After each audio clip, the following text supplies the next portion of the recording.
ଏବେ ଭୁବନେଶ୍ୱର ଆଞ୍ଚଳିକ ପାଣିପାଗ କେନ୍ଦ୍ରରୁ ଯାହା ସୂଚନା ମିଳିଛି ରାଜ୍ୟରେ ଘଡଘଡି ସହ ପ୍ରବଳ ବର୍ଷା ସମ୍ଭାବନା 21 ଜିଲ୍ଲାକୁ ୟେଲୋ ୱାର୍ଣ୍ଣିଂ ଜାରି। ତେବେ କେଉଁ କେଉଁ ଜିଲ୍ଲାକୁ ୟେଲୋ ୱାର୍ଣ୍ଣିଂ ଜାରି କରାଯାଇଛି ସେ ନେଇ ସମସ୍ତ ଅପଡେଟ୍ ଜାଣିବେ। ତେବେ ତା ପୂର୍ବରୁ ଭିଡ଼ିଓଟିକୁ ଲାଇକ୍ କରି ଚ୍ୟାନେଲକୁ ସବସ୍କ୍ରାଇବ କରି ପାଖରେ ଥିବା ବେଲ୍ ଆଇକନ୍ ଉପରେ କ୍ଲିକ୍ କରିଦିଅନ୍ତୁ।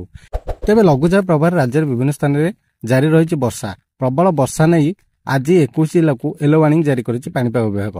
କିଛି ସ୍ଥାନରେ ଘଡଘଡି ସହ ପ୍ରବଳ ବର୍ଷା ସମ୍ଭାବନା ମଧ୍ୟ ରହିଛି।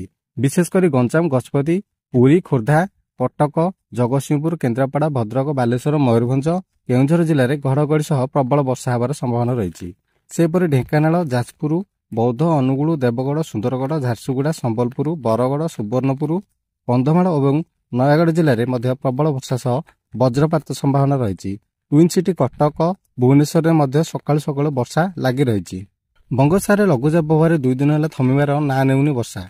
ଆସନ୍ତାକାଲିଠାରୁ ପାଗରେ ପରିବର୍ତ୍ତନ ସମ୍ଭାବନା ରହିଛି। ଲଘୁଚାପ ପ୍ରଭାବରେ ଭିଜୁଛି ସାରା ରାଜ୍ୟ। ଉତ୍ତରରୁ ଦକ୍ଷିଣ ଉପକୂଳ ପର୍ଯ୍ୟନ୍ତ ସବୁଠି ବର୍ଷା। ଗତକାଲିଠୁ ମୂଷଳ ଧାରାରେ ଲାଗି ରହିଛି ବର୍ଷା। ଏପଟେ ପ୍ରବଳ ବର୍ଷା ଯୋଗୁଁ ଫୁଲୁଛି ହୀରାକୁଦ ଡ୍ୟାମ୍। ଜଳସ୍ତର 630 ଫୁଟ ଥିବା ବେଳେ ହୀରାକୁଦର 4ଟି ଗେଟ୍ ଖୋଲା ରହିଛି। 4ଟି ଗେଟ୍ ଦେଇ ନିଷ୍କାସିତ ହେଉଛି ବନ୍ୟା ଜଳ।